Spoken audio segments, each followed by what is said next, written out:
V knjižnici Josipa Vošnjaka Slovenska Bistrica so pretekli ponedeljek gostili zanimiv dogodek z naslovom Literarno-glasbeno potovanje po vesolju. Predavala sta profesorja Srednje šole Slovenska Bistrica Marko Žigart in Lidija Ličen.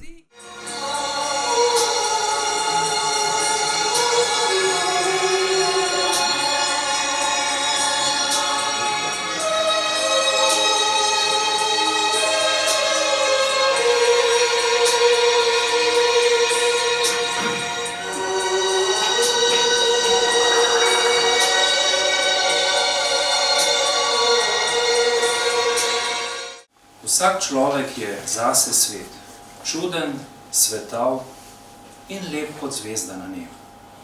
Vsak tiho zori, počasi in z leti, a kamor že greš, vse poti je treba na novo začeti. Tako živimo ljudje, vsak zase krmari k pogrebu. Svetloba samo nas druži kot zvezde na nebu. A včasih so daleč poti, da roka v roko ne seže. A včasih preblizu so si, da z nohti lahko srce kdo doseže. Od tega menda človek umre, od tega z neba se zvezda ospe. Nocoj sva tukaj dva zaljubljena, eden v vesolje, drugi v besede oziroma v mitologijo. In zamislila sva si ta večer, da ga poveževa najprej z glasbo. Na začetku ste slišali, ne vem, tisti, ki se dobro spoznate na glasbo, mogoče ste spoznali Miho Kralja, to je naš največji, še živeči skladatelj oziroma ustvarjalec, pionir elektronske glasbe pri nas. In to glasbo v ozadju mogoče se spomnite iz Planice, iz počasnih posnetkov skokov, ne? On je torej prvi, ki je pri nas se začel ukvarjati z elektronsko glasbo, ki jo je naslovil Andromeda. To ima eno tako pomembno ime za nadaljevanje današnjega večera.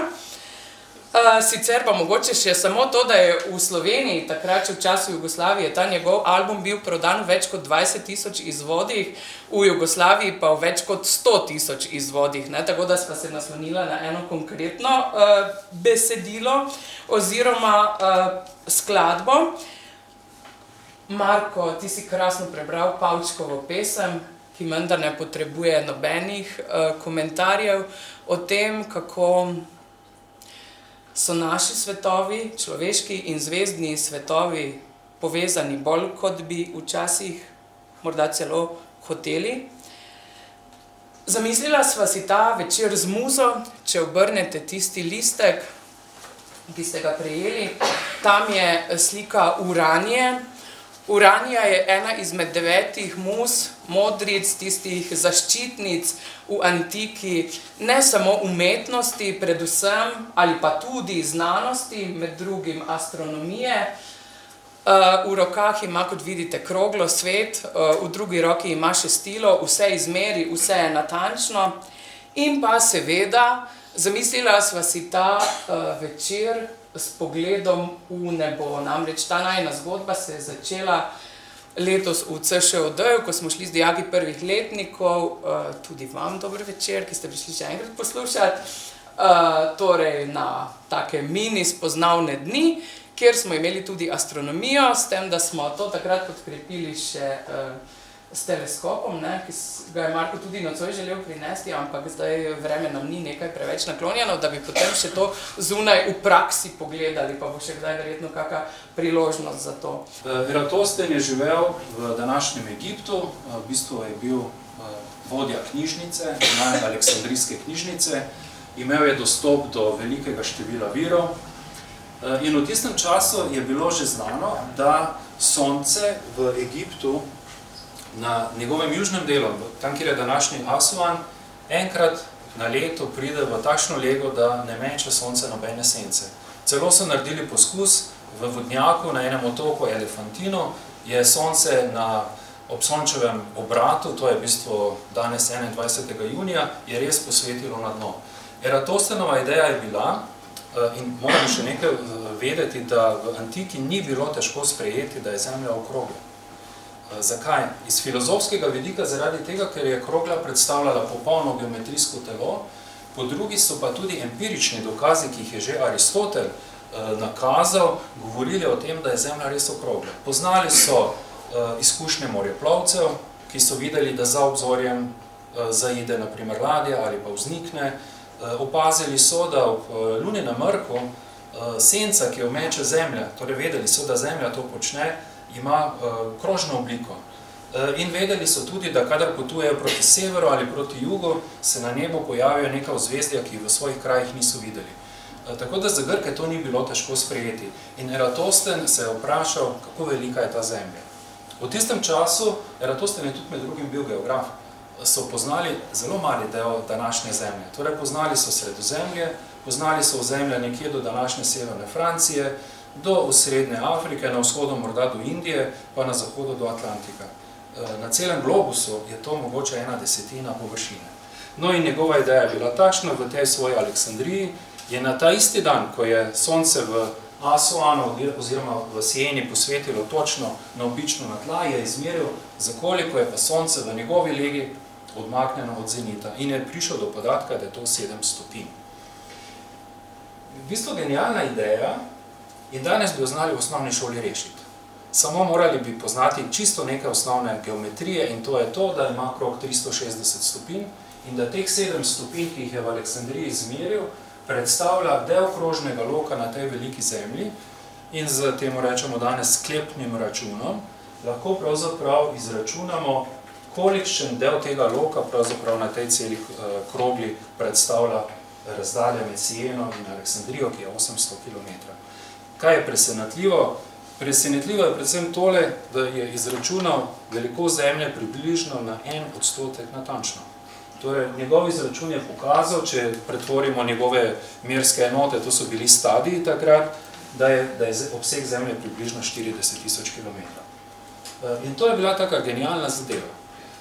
Drugi, tak, malo preskočim tale del, da smo za šolo še imeli nekaj, drug tak zelo znan mislec, astronom, njega tudi štejemo med pravzaprav nekako očete astronomije, je bil Aristarh. Aristarh je poznal Aristotelovo idejo, da Sončev in Lunin mrk pravzaprav pomeni zastiranje nebesnih teles. In ko je opazoval enkrat Lunin mrk, je opazil, da ko je ta senca prekrila Luno in je potem ponovno se Luna pokazala iz te sence, da v bistvu tale krožni lok je pravzaprav rob Zemlje. In ko je narisal tole senco v podaljšku, je pravzaprav ugotovil, da je Luna 3-krat manjša od Zemlje. Tako da Aristarh, ki je živel že pred Eratosthenom, je ugotovil, da je Luna manjša od Zemlje, ni pa vedel še, kako je daleč. Ampak pokazal je, da bi se tudi to dalo izmeriti, če bi vedel, kako velika je Zemlja. Žal še tega ni vedel. Ampak vseeno, če uporabimo danes njegovo tehniko razmišljanja, vidimo, da se je pravzaprav zmotil za zelo malo. On je pravi, da je 1/3, danes vemo, da je ta količnik 0,27, kar je zelo blizu 0,33.